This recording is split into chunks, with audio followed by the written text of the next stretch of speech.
Bienvenidas al podcast devocional. Este es un espacio de mujer que persevera. Somos Claudia y María René. Estamos escudriñando su palabra para aprender más y más de su gloria y vivir vidas que le reconocen y confían en Él. Bienvenidas. Salmo 52. Lo vano de la maldad que se gloría. Para el director del coro, másquil de David. Cuando fue Doeg el edomita e informó a Saúl diciéndole: David está en casa de Ahimelech. Iniciamos con esta pregunta. ¿Quién era Doeg? Él era un siervo de Saúl, era el principal de sus pastores, era edomita. Y cuando Saúl buscaba desesperadamente a David y había escuchado que se sabía dónde estaba escondido, preguntó a sus siervos si tenían esa información. A lo que Doeg respondió: yo vi al hijo de Isaí que vino a Nob, a Ahimelech, hijo de Ahitob, el cual consultó por él a Jehová y le dio provisiones y también le dio la espada de Goliat del filisteo. Ante esta declaración, Saúl ordenó que matasen a los sacerdotes y otras personas en el tabernáculo, y cuando nadie quiso hacerlo, Doeg lo hizo. Estos eventos puedes encontrarlos y leerlos a profundidad en 1 Samuel capítulo 21 y 22. Este salmo es la contemplación de David sobre el incidente, un examen cuidadoso de la raíz y el fin del mal de Doeg.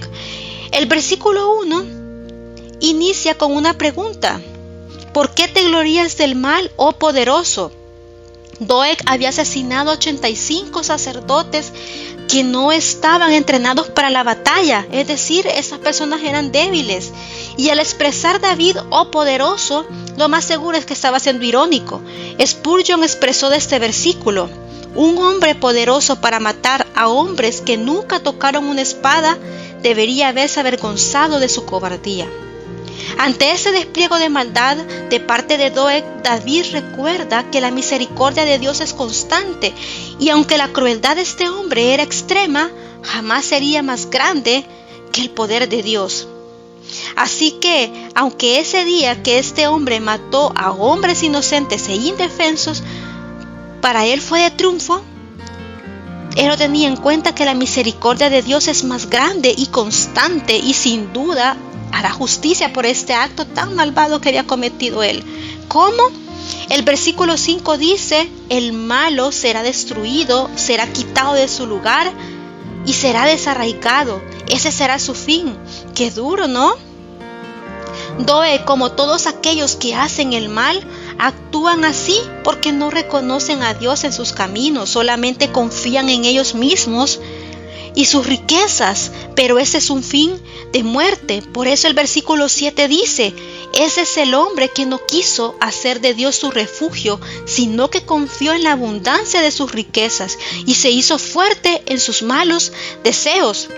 Hermana, en este salmo David siente un dolor profundo porque muchas muertes injustas ocurrieron a manos de un hombre que se deleitó en delatar su escondite y luego se deleitó en asesinar. Pero David no se queda con ese sentimiento de dolor o impotencia, sino que él hace un recuento de daños para llegar al punto central de todo. Los malvados no hacen de Dios su refugio y por eso sus corazones están dañados y son egoístas. ¿Lo ves? Ante una circunstancia injusta, en lugar de ahogarte en lamentos, lo mejor es recordar que la raíz de todo es el pecado, y ante esto tú y yo tenemos un Dios de misericordia que hará justicia ante la maldad. No somos tú y yo las que haremos justicia, sino que Dios. Nuestra parte es confiar en Él y perseverar en el Evangelio. Porque, ¿qué tenemos de diferente tú y yo en comparación con esos que hacen el mal y lo disfrutan? Que nosotras hemos sido escogidas por Dios para salvación y vida eterna. Esto es por gracia, no por nada que tú y yo hayamos hecho bien. Antes de llegar a Cristo teníamos corazones egoístas, pero ahora hemos sido redimidas y eso nos da libertad para vivir de una forma diferente. Finalmente, David dice que él es como el olivo verde en la casa de Dios. El olivo es uno de los árboles más longevos, puede vivir centenares de años. Otra de sus características es que tienen una enorme capacidad para absorber el agua del suelo. Son muy útiles ya que producen la aceituna que sirve para consumo directo y también se puede extraer de ellos aceite. ¿Por qué menciono esto? Porque esas características nos ilustran que el salmista deseaba pasar los años que Dios le diera en su casa, además de que su deseo de ser fructífero y útil era palpable. Él no solo quería estar como una persona más en su casa, ausente, desinteresado, sino que él deseaba estar en su presencia y poder absorber todo lo que Dios pudiera darle para llenarse de gozo y sabiduría para vivir su vida. ¿No es eso una bella ilustración?